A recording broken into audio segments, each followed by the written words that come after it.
So hello to all defence aspirant. आज के video काफ़ी खास होने वाला है हर उस एक डिफेंस एस्पिरेंट के लिए जिसके लिए सेल्फ कॉन्फिडेंस एक बैरियर बन रहा है उनके रिकमेंडेशन की तरफ। So we will discuss in detail about 3 tips जो आपके सेल्फ कॉन्फिडेंस को बूस्ट अप करेगी, बट उसके पहले let us just discuss about what actually self confidence is. Self confidence means being self assured, मतलब कि इतना कॉन्फिडेंस आपको अपने इंटरनल एट्रीब्यूट्स के ऊपर रहे कि बाहर के एनवायरनमेंट में क्या हो रहा है, आपके अंदर की जो चीज़ें हो उससे ज़्यादा डैमेज ना हो। सेल्फ कॉन्फिडेंट इंसान किसी बाहर के दूसरे के जजमेंट में बेस्ड नहीं रहता, उसको खुद पे इतना भरोसा रहता है कि हाँ ये मेरी क्वालिटीज़ है और इतना रिजल्ट मैं डिजर्व करता हूँ, और उसकी परफॉर्मेंस उसके एनवायरनमेंट से इन्फ्लेक्ट नहीं होती हैं। देयर आर 3 मेजर फैक्टर जिस पे आपका सेल्फ कॉन्फिडेंस डिपेंड करता है। मतलब 3 ऐसी मेजर वजह हैं जिनके ऊपर आपका सेल्फ कॉन्फिडेंस डिपेंड कर रहा है, और उनको कुछ को आप चेंज कर सकते हैं और कुछ आपके लिए चेंज करने लायक नहीं है। So before improving something you must know about कि क्या क्या चीज़ें उसके लिए रिस्पॉन्सिबल हैं। So 3 factors that are responsible are, the first one is genes. Genes मतलब जो आपके पेरेंट्स से आपको क्वालिटीज़ मिली हैं, जो चीज़ें आपके अंदर न्यूरोट्रांसमीटर जो आपके दिमाग के अंदर ऑलरेडी फिटेड हैं, वो चीज़ें किस तरीके से वर्क करती है, आपके न्यूरॉन्स के हिसाब से काम करते हैं, आपको किस रिएक्शन में किस सिचुएशन में क्या रिएक्शन देना है, पहला रिएक्शन, वो कई चीज़ें आपको अपने पेरेंट्स से ही मिली हुई हैं। तभी आपने अक्सर देखा होगा कि कुछ जो रॉयल ब्लड की जो बात करी जाती है, जो खानदानी राजा महाराजा रहते थे, उनके अंदर बचपन से एक एटीट्यूड होता था कि वो एक राजा हैं। अगर कंपेयर किया जाए किसी गरीब फैमिली से, तो उनके अंदर कहीं ना कहीं थोड़ा सा इन्फीरियोरिटी कॉम्प्लेक्स बचपन से होता है because of the genes and because of the upbringing they had. दूसरा मेजर फैक्टर होता है कि आपके आसपास के लोग आपको ट्रीट कैसे करते हैं, how you are treated. Treatment में आपके फैमिली मेम्बर्स आते हैं, आपके फ्रेंड्स आते हैं, आपके टीचर्स आते हैं, और काफ़ी ज़्यादा लोग आते हैं जिनसे भी आपका डे टू डे कम्युनिकेशन हो रहा। मतलब कि आपके सेल्फ कॉन्फिडेंस में आपके बचपन में किसी बड़े एडल्ट की कही हुई बातों का भी काफ़ी इम्पैक्ट है। जो पेरेंट्स मोटिवेटिंग होते हैं, जो अपने बच्चों को हर गलतियों पर सुधारने के लिए प्रेरणा देते हैं, उनके बच्चे ज़्यादा सेल्फ कॉन्फिडेंट दिखते हैं कंपेयर टू दोज कैंडिडेट्स जिनके पेरेंट एक्स्ट्रा स्ट्रिक्ट हैं और उनको बचपन से ही उनकी गलतियों पे काफ़ी डांटते हुए आए हैं। तो वो इंसान हर गलती करने के पहले अपने हर उस सेल्फ कॉन्शियस माइंड के थॉट को सामने लेता आता है कि अगर मैंने गलती करी तो मुझे डांट पड़ेगी या फिर मार पड़ सकती है, और वो डर उसके अंदर कहीं ना कहीं उसको फुल पोटेंशियल में जाने से रोक रहा है। और फिर बात करते हैं तीसरे फैक्टर की, जो कि है आपका the choices you make, how you respond to the external stimulus. So पहले के जो 2 रिस्पॉन्स है, 2 फैक्टर हैं, उनके लिए आप कुछ नहीं कर सकते। दैट इज योर पेरेंटेड, आपके जीन्स जो आपकी बॉडी के अंदर ऑलरेडी है, और जिस तरीके से लोग आपको अभी तक ट्रीट करते हुए आए हैं। बट सेकेंड फैक्टर जो है, वो जो आपका पास्ट है, वो ऑल्दो आप चेंज नहीं कर सकते, बट आगे लोग आपको कैसे ट्रीट करेंगे दैट इज कंप्लीटली ट्रेनेबल, और वो पूरे आपके चॉइस पे डिपेंड करता है। और तीसरा बात, the choices that you make, वो अल्टीमेटली फाइनल टास्क है जहां पे आप एक्चुअल में एक्शन ले सकते हैं, जिससे आपका सेल्फ कॉन्फिडेंस इंस्टेंट बूस्ट हो जाएगा कुछ दिनों की प्रैक्टिस के बाद ही। जो 3 टिप्स के हम लोग डिस्कशन करने वाले हैं, वो लास्ट के 3rd फैक्टर के बारे में है जो आप चॉइसेस में करते हैं, बट उस पर जाने के पहले I will discuss about the second factor that was how you are treated. तो whenever you enter a room, वहां पे आप किस तरीके से किसी की रिस्पेक्ट डिमांड कर सकते हैं विदाउट इवन स्पीकिंग, या फिर कम बोलकर भी। उसके लिए कुछ सिंपल सा साइकोलॉजिकल टिप्स हैं जिनको अगर आप फॉलो करेंगे तो आपको एक दिन में ही असर दिखना शुरू होगा। सबसे पहला ये है, सबसे मेजर फैक्टर जो आजकल के स्टूडेंट्स खास तौर पे अवॉइड करते हैं, जो कोचिंग इंस्टीट्यूट में फिर कहीं पे भी देखा गया जहाँ पे आपकी प्रॉपर यूनिफॉर्म नहीं है। सबसे मेजर प्रॉब्लम जो आप लोग की है वो ये है कि आप सराउंडिंग के हिसाब से अपने यूनिफॉर्म को, जो ड्रेस आप पहनते हैं उसको उसके हिसाब से एडजस्ट कर लेते हैं। So the first thing that you should do to increase the respect that you get is dress better than the demand of your surrounding.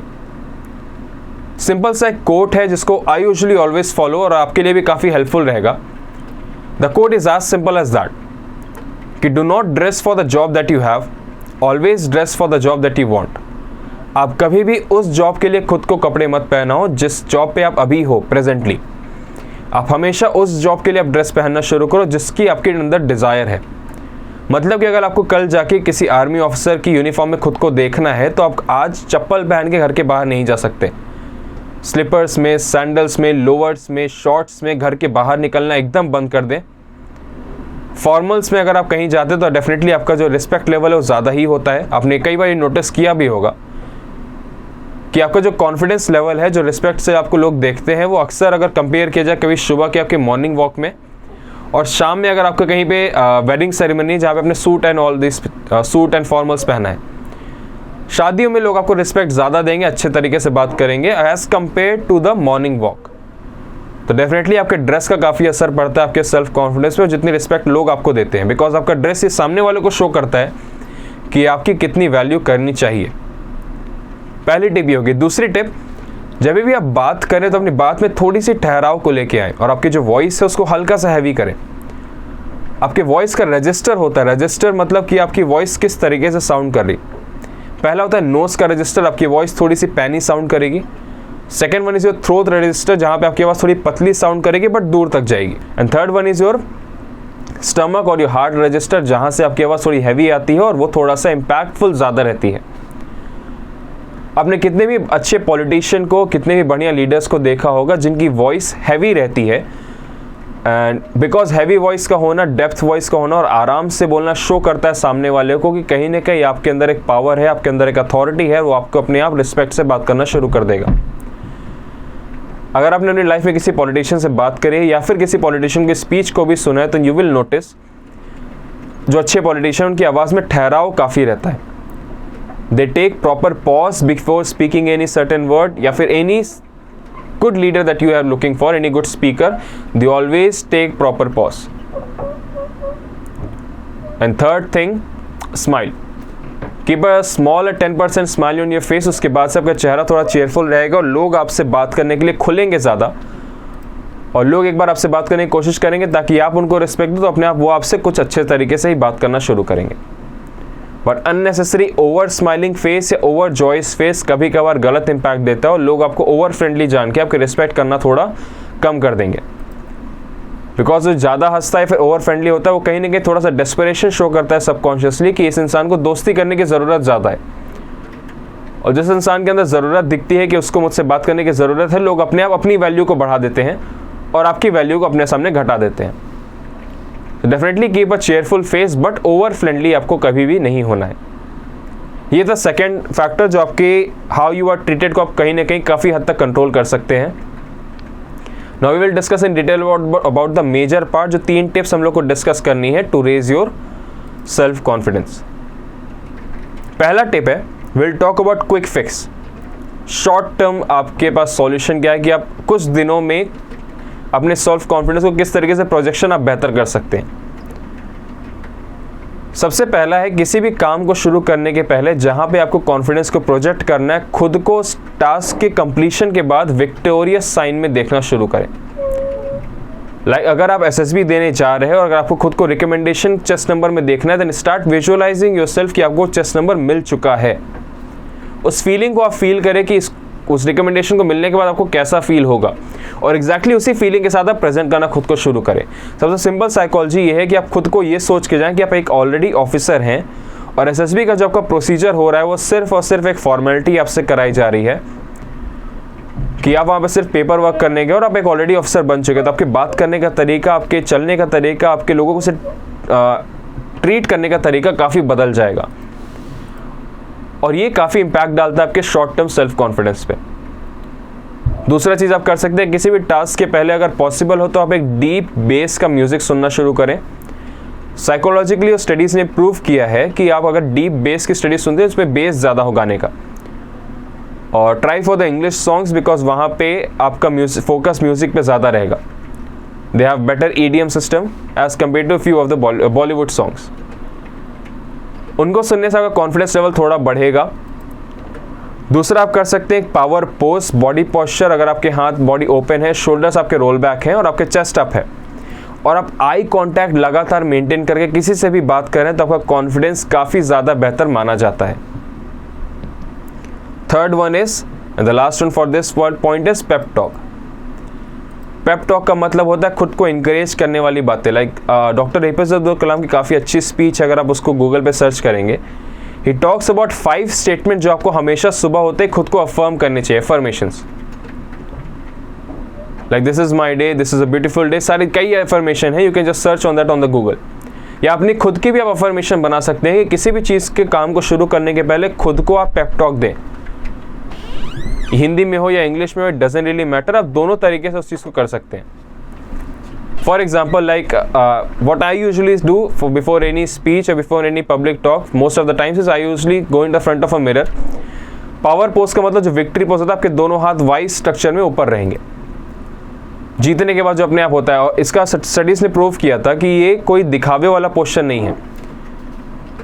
Winter Olympics के टाइम में जब पैरालंपिक्स चल रहा था उस टाइम पे इट वॉज शोन कि जो ब्लाइंड रेस होती है, जो जिनके पास आंखें नहीं हैं, उनमें से जो लोग जीते थे वो अपने आप अपने हाथ को वी पोस्चर में, विक्ट्री पोज में अपने आप ऊपर कर दिया। मतलब उन्होंने कभी किसी को देखा नहीं कि जीतने के बाद ऐसे करते हैं, बट अपने आप उनके अंदर से आया कि जीतने के बाद अपनी बॉडी को हम ओपन करते हैं।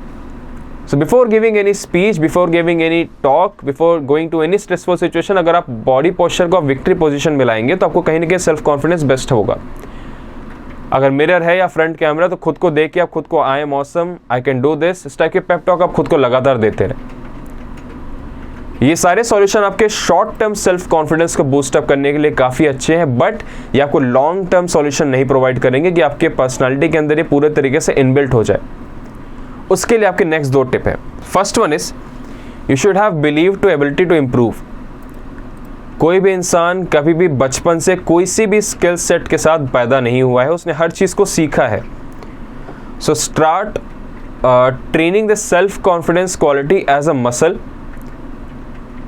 मतलब कि ये कॉन्फिडेंस है सबके अंदर, बट मसल किसके बाइसेप्स ज़्यादा शो होते हैं जिसने उस पर प्रॉपरली कॉन्शियसली प्रैक्टिस किया है। इन द सेम वे अगर आप अपने कॉन्फिडेंस पे डेली प्रैक्टिस करेंगे तो अपने आप कुछ टाइम बाद आपका सेल्फ कॉन्फिडेंस बूस्टअप होगा। उसके लिए सबसे पहली चीज़ जो आपको चाहिए कि जो आपका माइंडसेट है, जो आपका एटीट्यूड है इसकी तरफ, वो थोड़ा सा फ्लेक्सिबल रहे। Do not have a fixed mindset. हमेशा एक ग्रोथ माइंडसेट को लेके आपको जाना है किसी भी सर्टेन कंडीशन में। खास तौर पे अगर एसएसबी इंटरव्यू की बात करें तो वहाँ पे जितने मार्क्स आपके मनसा के हैं, वाचा के हैं, कर्मना के हैं, एग्जैक्टली उतने ही मार्क्स आपके ट्रेनेबिलिटी पॉइंट्स के भी हैं। 900 मार्क्स अगर एनडीए की बात करें तो 225 मार्क्स हर 3 सेक्शन में डिवाइडेड, और फोर्थ 225 मार्क्स आपका है ट्रेनेबिलिटी पॉइंट, कि आप में सीखने की चाहत और सीखने का क्वालिटी कितनी ज़्यादा है। तो ये हमेशा अपने अंदर क्यूरियोसिटी को और अपने सीखने की चाहत को हमेशा जगा के आपको रखना है। माइंडसेट का डिफरेंस यही होता है कि अगर आप किसी चैलेंज को देखते हैं तो अगर आप उससे डरना शुरू कर देते हैं तो ये नेगेटिव माइंडसेट है। ग्रोथ माइंडसेट ये होता है कि कोई भी चैलेंज आपको हमेशा एक अपॉर्चुनिटी देता है लर्न करने की और ग्रो करने की।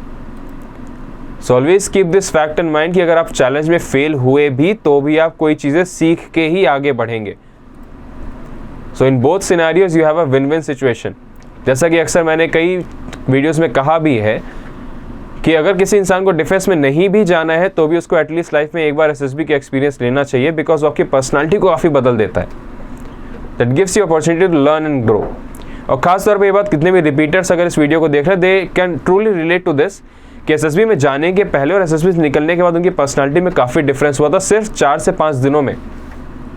सो अगर वैसी लाइफस्टाइल अगर आप डेली जीना शुरू कर देंगे तो सोचिए आपकी लाइफस्टाइल 1 साल में कितना डिफरेंस लाएगी। और स्टडीज हैव आल्सो शोन कि जो कनेक्शन आपके दिमाग के अंदर है, 2 चीज़ों के लिंक करने के जो कनेक्शन है वो स्ट्रॉन्ग होते हैं प्रैक्टिस के साथ। जिस तरीके से किसी बॉडी बिल्डर में और किसी नॉर्मल इंसान में अगर आप कंपैरिजन करो, दोनों के पास exactly same number of muscle है, but the only difference is that कि बॉडी बिल्डर ने प्रॉपरली कॉन्शियसली अपनी मसल्स पे वर्क किया है और नॉर्मल इंसान ने नहीं किया है। In the same way confident और अंडर कॉन्फिडेंट इंसान के अंदर सिर्फ यही डिफरेंस है कि कॉन्फिडेंट इंसान ने अपने हर दिन प्रैक्टिस में कहीं ना कहीं कॉन्फिडेंस को डेली प्रैक्टिस किया है और अंडर कॉन्फिडेंट इंसान ने उस चीज़ को प्रैक्टिस नहीं किया है। This brings us to the third tip for your self confidence is practice failure and that too daily. Under confident होने का सबसे बड़ा रीज़न एक ये होता है कि आपको फेलियर का डर है कि अगर मैं हार गया तो क्या होगा, या अगर मुझे नहीं मिला जिस चीज़ की मुझे डिज़ायर है तो फिर मेरी मेंटल कंडीशन क्या होगी। इसके 2 मेजर रीज़न है। पहला तो जो आपकी पेरेंटिंग हुई है उस पर काफ़ी डिपेंड करता है कि आपके बचपन में आपके मार्क्स आने पे अगर कम मार्क्स है तो आपके फादर या मदर ने आपको किस तरीके से ट्रीट किया है। अगर आपने मेहनत करके 75% लाया और अगर आपके फादर ने या मदर ने ये बोल दिया कि बहुत कम परसेंटेज है, तुमसे कुछ नहीं हो पाएगा, you should aim for 90%, 75% is not good for you. तो तो आपको अगली बार 75% लाने के लिए पढ़ने के लिए ही डर लगना शुरू हो जाएगा, कहीं गलती से मेरे 75% या उससे कम ना आ जाए। तो आपके अंदर वहाँ से डर डेवलप होना शुरू हुआ। ऑन दी अदर हैंड, अगर कैंडिडेट बी है जिसके 75% आए हैं बट उसके फादर ने बोला इट डजंट मैटर, तुमने मेहनत पूरी करी है, दैट आई नो, और वो मेरे लिए काफ़ी है। अब उस इंसान के अंदर कोशिश करने के पहले डर नहीं आएगा, वो रिजल्ट का भले थोड़ा बहुत डर रहेगा, दैट इज़ नेचुरल, बट कोशिश करने का डर नहीं आएगा कि अगर मेरा नहीं हुआ तो क्या होगा। तो कहीं ना कहीं पेरेंटिंग इसमें काफ़ी रोल है। तो आपको खुद को वहाँ से थोड़ा सा डिफिल्टर करना पड़ेगा, उस नॉइस को, जो आपके बैकग्राउंड की नॉइस है, लोगों की एक्सपेक्टेशन की, सोसाइटी की, फ्रेंड्स की, फैमिली की, जो भी नॉइसेस उनको आपको डिक्रीज करना पड़ेगा ताकि आपकी खुद की आवाज़ आपके मन की आपको सुनाई दे। फॉर एग्जाम्पल, जेके रोलिंग का आप सबने नाम सुना होगा, the famous writer who has written Harry potter's.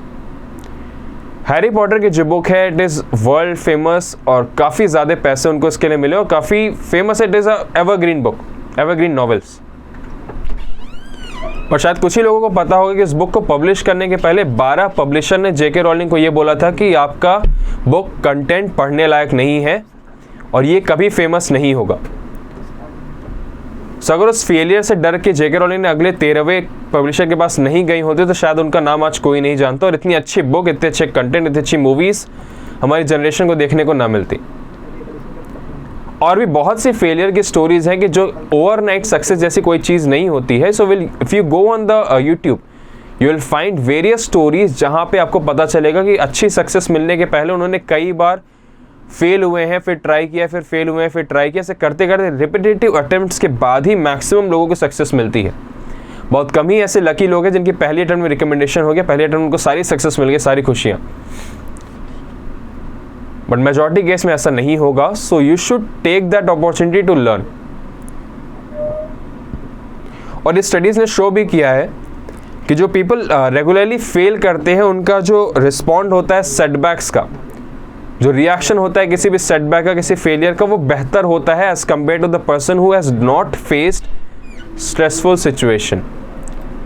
अगर आपको चॉइस दी जाए कि आपको एक ऐसी लाइफ जीनी है जहाँ पे आपको कोई भी प्रॉब्लम कभी नहीं मिलेगी, तो डेफिनेटली बिलीव मी आपकी वो लाइफ बहुत ज़्यादा बोरिंग हो जाएगी और आप बहुत कमज़ोर रहेंगे बिकॉज आपको ग्रो करने का कोई मौका नहीं मिला। अब अपनी किसी भी अच्छी क्वालिटी को आप उठा लें, कहीं ना कहीं आपके अंदर, आपकी लाइफ में ऐसा एक्सपीरियंस रहा होगा मेजॉरिटी ऑफ द केस में कि वहाँ पे आपको इस क्वालिटी के एब्सेंस में आपको कुछ फेस करना पड़ा, तो आपने खुद को इतनी मेहनत करके उस क्वालिटी को अपने अंदर जनरेट किया। सो एडवर्सिटीज़ को फेस करने के बाद ही एक्चुअल में ह्यूमन का ग्रोथ पॉसिबल है। So never ever run away from challenges. इसमें बट एक बात आपको हमेशा याद रखनी है that you should always be kind to your self. इसका सबसे मेजर ड्रॉबैक ये है जो मैंने अक्सर अपने क्लास में ऑब्जर्व किया है, ये अक्सर I give advice to the students as well, कि जो बच्चे आते हैं, I asked one of the candidates, वो इंसान आया, उसने लेक्चरेट दिया। Lecturette is a task in your SSB कि आपको किसी टॉपिक पे लगातार 3 मिनट तक बोलना होगा। उसने 3 मिनट बोलने की कोशिश करी बट वो नहीं बोल पाया और वो काफ़ी हताश था। वापस अपनी चेयर तक गया और वहाँ पे वो काफ़ी डिसअपॉइंट होकर बैठा था, लेकिन सिंपली सी को खुद से कुछ ना कुछ बातें कर रहा था और नेगेटिव बात कर रहा था। So I just asked himself कि आपने खुद से क्या बातें करी। सो स्टार्टेड सेइंग कि सर काफ़ी बुरा लगा, was not able to perform, इतना सिंपल सा टॉपिक था, मैं नहीं बोल पाया, मुझसे कुछ नहीं होगा। सारी बातें जो हम लोग यूजुअली करते हैं किसी भी फेलियर के बाद खुद से। नेक्स्ट दिन, ताकि बात थोड़ी सी फ्रेश हो जाए, asked him again the question कि सपोज तुम्हारा कोई दोस्त यहाँ पे आके आपके सामने लेक्चर प्रोवाइड करना शुरू करे और वो लेक्चर ना दे पाए, वो काफ़ी डिसअपॉइंटेड है, उसको पता है कि उसने अच्छा परफॉर्म नहीं किया और आपके बगल में बैठा है और वो रोना शुरू करने वाला है, तो आप उसको क्या एडवाइस देंगे, आप उससे क्या बातें करेंगे? Then he said me gently, sir उसको मैं मोटिवेट करूँगा कि कोई बात नहीं, इस बार नहीं हुआ तो आप बेहतर कर सकते हो नेक्स्ट टाइम पे, कोई बात नहीं, अगर आपसे अभी नहीं हुआ आप अगली बार और मेहनत करो, तुम्हें अपनी कमियां पता चली, उसमें वर्क करो। सो सारी अच्छी एडवाइसेस बताना शुरू किया। Then one simple question to him was कि अगर ये अच्छी एडवाइसेस आप किसी अपने दोस्त को दे सकते हैं जिसको फेलियर मिली है, तो ये सारी सेम अच्छी एडवाइसेस आप खुद से क्यों नहीं बोलते जब आपको खुद फेलियर मिलता है? तो we often tend to forget to be kind with our self. हम दूसरों के लिए हमेशा सोचते हैं we should be compassionate to others, but compassion का मतलब ये भी है कि आप अपने अंदर की फीलिंग्स को भी समझो। और अपने आप को भी मोटिवेशन टॉक्स देते रहो कि अगर आपका इस बार नहीं हुआ तो नेक्स्ट टाइम मोस्ट सर्टेनली आपका बेहतर होगा, बिकॉज आपने इस बार के फेलियर से कुछ ना कुछ सीखा है। सिंपल सा एक्सपेरिमेंट ये है कि suppose if I ask you to start writing down the name of the people you love the most. आपके फैमिली के मेंबर्स हो सकते हैं, आपके फ्रेंड्स हो सकते हैं, हर इंसान का नाम अपना लिखना शुरू करो जिससे आप सबसे ज़्यादा प्यार करते हैं। एंड देन जस्ट ऑब्जर्व कि आप खुद का नाम लिखने में कितना टाइम लगाएंगे। शायद इस लाइन को सुनने के बाद काफ़ी लोग को रियलाइज हुआ होगा कि हम अपने बारे में उतना नहीं सोचते हैं अक्सर जितना हम दूसरों के बारे में सोचते हैं। I am not asking to be selfish, practical बातों के बारे में नहीं बोल रहा हूँ कि हाँ आपको सेल्फिश आपको नहीं होना, because group cooperation is important, but group cooperation तभी हो पाएगा जब आप खुद के साथ सिंक में हैं, आपका दिमाग, आपका दिल और आपके एक्शन तीनों परफेक्टली कोऑर्डिनेट कर रहे हैं।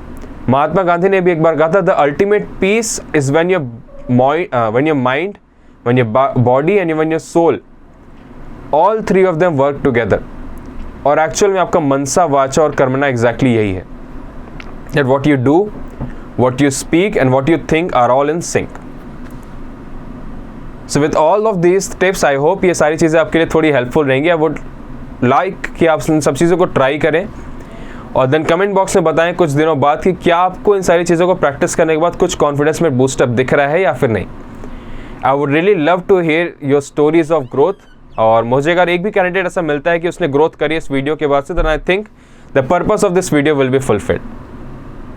And at last, I would like to just say about the confidence that confidence is not the absence of the fear, it is not the absence of the hesitation, it is just a belief in oneself कि अगर मेरा selection हो गया तो बहुत अच्छी बात है, अगर मैं परफॉर्म नहीं भी कर पाया तो एटलीस्ट मैं कुछ सीख के जाऊंगा। And that positive attitude itself will give you a lot of confidence. Vande Mataram.